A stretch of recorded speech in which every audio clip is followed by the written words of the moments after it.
आज हम बात कर रहे हैं बाबा रामदेव जी से, और जिनका नाम सुनते ही लोगों के चेहरे पे मुस्कुराहट आ जाती है, जिनके नाम से बीमारी जो है दूर भाग जाती है। और वो इस समय हमारे जम्मू कश्मीर रियासत में है, जो कि पूरे विश्व में सबसे सुंदर रियासत कही गई, पूरे विश्व में, पूरे भारत में सबसे सुंदर रियासत कही गई है। आज हम बात करेंगे बाबा रामदेव जी से। जी बाबा रामदेव जी, आपका हमारे चैनल में स्वागत है।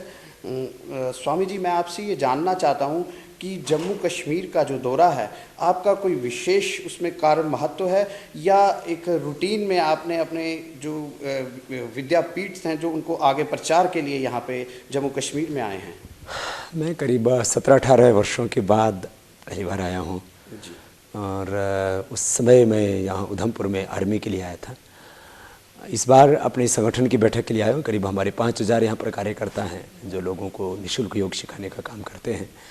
और आगे हमारी योजना है कि अभी यहाँ जम्मू के 21 ज़िलों में हमारा संगठन कार्य कर रहा है, तो आगे 22 के 22 ज़िलों में काम करें और एक गांव तक हम पहुँचे। करीब 25% विलेजेस तक हम यहाँ पहुँच चुके हैं। जी। तो आगे संकल्प है कि एक गांव में, एक गली में, एक मोहल्ले में, हर जगह योग की क्लासेस चलें, योग लोगों की हेल्थ अच्छी हो। और योग से स्वस्थ शरीर के साथ साथ स्वस्थ मानसिकता होती है, वो लोगों को अच्छी मानसिकता के साथ वो ज़िंदगी को जिए। तो इस बार ये हमारी जो है ऑर्गेनाइजेशन की जो मीटिंग थी, संगठनात्मक जो बैठक थी, उसके लिए आया था। लेकिन बहुत जल्दी ही हम जम्मू कश्मीर में एक बड़ा कैंप लगाने वाले हैं, तो दोबारा तब लाखों लोगों के बीच में हम यहाँ पर होंगे और लोग प्रैक्टिकली उसको कर पाएंगे। और साथ में हमने जो अभियान शुरू किया भारत स्वाभिमान का, कि देश से काले धन की अर्थव्यवस्था मिटे, आर्थिक भ्रष्टाचार मिटे, और इस देश में की जो सबसे बड़ी चुनौती ये जो भ्रष्टाचार, इसके खिलाफ मृत्यु दंड जैसे कानून बनाए जाएं। जी स्वामी जी, मैं इस तरफ आता हूँ। मैं ये सबसे पहले आपसे ये जानना चाहूँगा कि आपने ये रास्ता किन कारणों से चुना? स्वास्थ्य को एक लोगों को एक स्वस्थ शरीर, स्वास्थ्य देने की, अच्छी हेल्थ देने का ये रास्ता कैसे आपके दिमाग में आया? योग मैं करीब जब 9 वर्ष का था तब से मैं करता रहा हूँ, और वहीं से मेरी योग की यात्रा शुरू हुई, जहाँ मैंने इसको अपनी सेहत के लिए शुरू किया था। मेरा शरीर बहुत कमज़ोर, दुबला पतला था बचपन से, शरीर में बहुत रोग भी थे, और मैंने इससे पहले खुद को तैयार किया। जी। और गुरुकुलों में पढ़ते समय तक मैं खुद के लिए योग करता था। मुझे नहीं पता था कि एक वक्त होगा जब करोड़ों लोग मुझसे प्यार करेंगे या योग सीखेंगे। तो ये मैं ऐसा मानता हूँ कि ईश्वर द्वारा प्रायोजित है, कोई ये प्री प्लान्ड नहीं है कुछ भी। जी। सब कुछ सहज हुआ है, सहज हुआ, एक अदृश्य शक्ति से ने मुझसे कराया है विजय भाई। जी। जी, मैं स्वामी जी आपसे ये पूछना चाहूँगा, एक बड़ा ही महत्वपूर्ण हमारी रियासत के लिए ये सवाल है। 19-20 साल हो गए हमारी रियासत को आतंकवाद से पनपते हुए। कई नौजवान, कई बुज़ुर्ग, कई बच्चे इसमें तबाह हुए।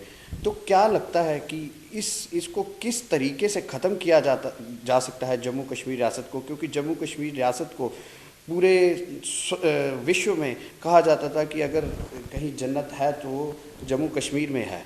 तो इस बारे में आपका क्या कहना है कि किस तरीके से आतंकवाद को यहाँ पे ख़त्म किया जा सकता है? इस बारे में आपका क्या विचार है?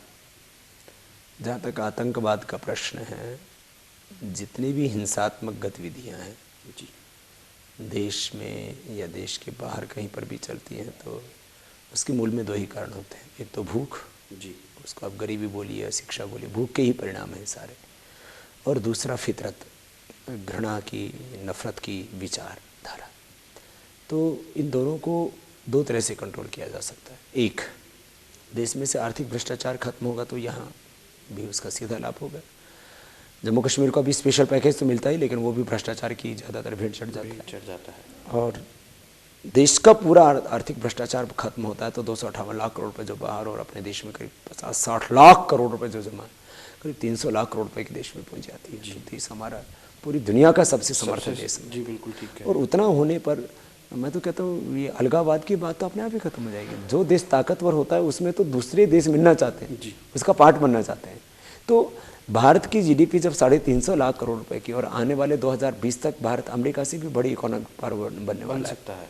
तो भारत समर्थ होगा तब समस्याओं का समाधान होगा, आर्थिक भ्रष्टाचार मिटेगा। दूसरी, जो लोग घृणा की राजनीति करते हैं, लोगों में नफरत फैलाते हैं मजहब के नाम पर, प्रांत के नाम पर, तो उन सब के ऊपर ये सरकार का दायित्व है कि जो लोग इस तरह से घृणा की राजनीति करते हैं, नफरत फैलाते हैं समाज में, उनके लिए कानूनन उनको सख्त कार्रवाई करनी चाहिए। जिसको इस देश से प्यार नहीं, उसको इस देश में रहने का अधिकार नहीं। बिल्कुल ठीक है। तो ये जो भावना है कि सब सद्भावना के साथ प्रेम से रहें, सहिष्णुता से रहें और अहिंसा के साथ रहें।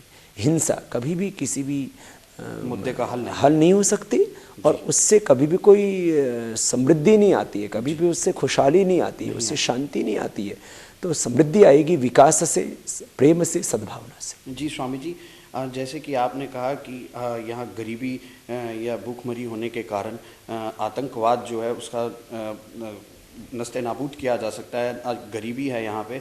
तो अभी पीछे हमारे जो चीफ मिनिस्टर साहब हैं उन्होंने एक कहा है कि जो बाहर हमारे यहाँ से, हमारी रियासत से जो बाहर चले गए थे और फिर उसके बाद हमारी रियासत में आ गए हैं आतंकवादी, जो सरेंडर आतंकवादी हैं, उनको रिहेबिलिटेट किया जाए। तो क्या हमारी जो रियासत इतनी देर से जूझ रही थी, जो यहाँ पे अनपढ़ और गरीब लोग हैं, पहले उनको रिहेबिलिटेट नहीं करना चाहिए, या जो पढ़े लिखे लोग हैं उनको रिहेबिलिटेट नहीं करना चाहिए, या इस बारे में आपका क्या कहना है? ये दरअसल हमारे जो राजनेता होते हैं, मैं किसी की पर्टिकुलर बात नहीं करना चाहता, वो हमेशा जो है समाज को धोखा देने की कोशिश करते हैं।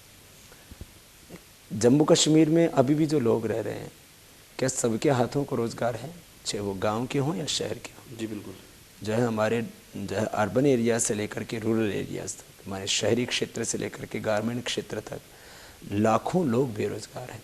हजारों नहीं, लाखों लोग बेरोजगार, बिल्कुल सही कह रहे हैं। दूसरा, लाखों लोगों को पूरी शिक्षा नहीं मिल रही है। जी, यहाँ जो है एक अंतर्राष्ट्रीय स्तर की शिक्षा के स्कूल क्यों नहीं खोले जाए, और जो हैं उनको अंतर्राष्ट्रीय स्तर का क्यों ना बनाया जाए।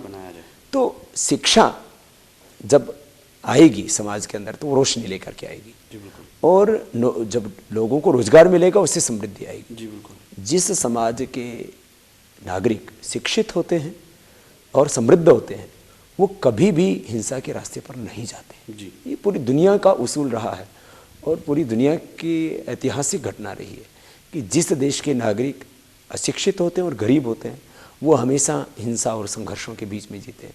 आज से आप देखो ना, 100-150 साल पहले ही देखो, पूरा जो है सऊदी अरब से लेकर के पूरा मिडल ईस्ट किस तरह से आपस में लड़ता था, और कबीलों की लड़ाई आप 1500-2000 सालों की देखिए आप, वो किस में थी? गरीबी में। अब वहाँ पर जो है समृद्धि आ गई है, तो वहाँ पर संघर्ष खत्म हो गया। जी बिल्कुल। तो ये ठीक है, समृद्ध भारत होना बहुत जरूरी है। समृद्ध भारत, समृद्ध जम्मू कश्मीर, जब तक ये नहीं होगा तब तक समस्याओं का मूलतः समाधान नहीं होगा। मतलब रूट में जो, जड़ों में जो हमारे यहाँ पर भ्रष्टाचार घुस गया है, उसने इस पूरे देश को तबाह करके रखा। जी स्वामी जी, एक आखिरी प्रश्न, क्योंकि समय की नज़ाकत को देखते हुए आपसे एक आखिरी प्रश्न पूछूंगा कि जो आपने इस समय एक पूरे भारत को, एक स्वच्छ भारत का सपना जो देखा है और उस राह पे चले हैं, तो क्या यदि जैसे आपने कहा कि हम लोग लोकसभा में अपने जो राजनेता हैं यहाँ पे बिल्कुल ही करप्ट हैं और ठीक ढंग से काम नहीं कर रहे आपके कहने के मुताबिक, तो क्या आने वाले समय में जो आप नेता लाएंगे, तो क्या लगता है कि वो अपने काम को सही ढंग से कर पाएंगे? देखिए, हमारी पहली शर्त है आर्थिक शिक्षित और चारित्रिक शिक्षित, ये हमारा पहला मीटर जी। और इस देश में ईमानदार लोगों की कमी नहीं है। जी। बस बात यही हुई है कि सत्ता और संपत्ति पर नियंत्रण अधिकांश बेईमान लोगों का रहा, वो इस देश का बहुत बड़ा दुर्भाग्य रहा। तो हमारे तो पहला ही प्रोटोकॉल ही हमारा ये है, हमारे पहला नियम आदर्श और हमारी जो परंपरा, उसके अंदर सबसे पहली शर्त है कि जो व्यक्ति आर्थिक या चारित्रिक किस भ्रष्टाचार में लिप्त है, वो हमारे यहाँ पर जो है स्थान ही नहीं पा सकता संगठन में, इसलिए वो प्रश्न ही समाप्त हो जाता है। और रही बात परिवर्तन की, तो परिवर्तन तो मेरी जुबां पर नहीं, आज हर जुबां के ऊपर है कि करप्ट पॉलिटिकल सिस्टम चेंज होना चाहिए, स्वच्छ भारत चाहिए। हाँ, एक जो है पूरा का पूरा जो करप्शन है किसी भी लेवल का, वो मिटना चाहिए। और अब अति हो गई है, तो अब जब पाप अति हो जाता है तो उसका अंत करीब भर जाता है, तो फूटता है।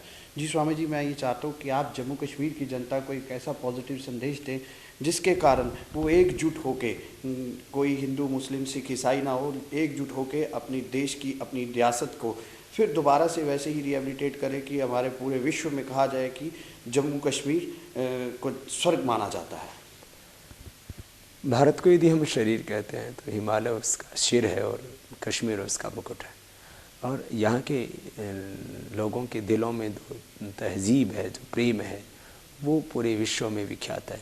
मैं चाहूँगा कि हम सब अपने मजहबों को और तमाम तरह की जो घृणा फैलाई कुछ कुटिल लोगों ने, उसको भुला करके हम इंसानियत से अपनी पहचान बनाएं। हम सब इंसान हैं, हम सब हिंदुस्तानी हैं, हम सब भारतीय हैं और हम सब का एक ही धर्म है इस देश को आगे बढ़ाना। हम सब का एक ही धर्म है विकास करना। हम सब का एक ही धर्म है समाज में सामाजिक सद्भावना कायम करना, प्रेम से रहना। तो हर सुबह की शुरुआत आप योग के साथ कीजिए, आप स्वस्थ बनेंगे, आपका शरीर स्वस्थ होगा, आपकी मानसिकता स्वस्थ बनेगी, आपका मन प्रसन्न रहेगा और आप और हम सब मिलकर के एक स्वस्थ, समृद्ध, संस्कारवान, वैभवशाली जम्मू कश्मीर और भारत का निर्माण कर पाएंगे। और भारत दोबारा से विश्व का नेतृत्व करेगा, विश्व की महाशक्ति के रूप में उसका उदय होगा। यह हम सब के लिए गौरव की बात होगी। बहुत बहुत बड़ा। जी स्वामी जी, आपका हमारे चैनल में आने के लिए बहुत बहुत धन्यवाद।